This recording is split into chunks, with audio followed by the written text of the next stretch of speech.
چې مونږ منافقان یو، هر چا سره منافقت کوو، دروغ وایو، دروغ وایو. شریعت بل دروغ وایي.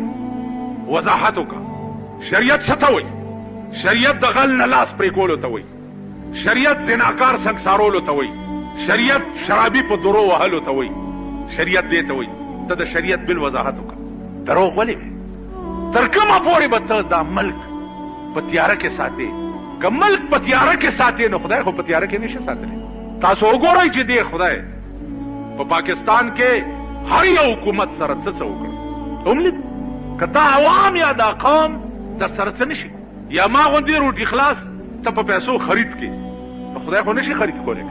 نو دې خدای ته وګوره چې هر یو حکومت راغلی دی او دروغ یې ویلي دي، نو خدای ورسره څه وکړه. د سړیتوب په جامه کې یو حکومت په شرافت د کرسۍ نه دی کوز شوی، دې خدای ورسره څه وکړه.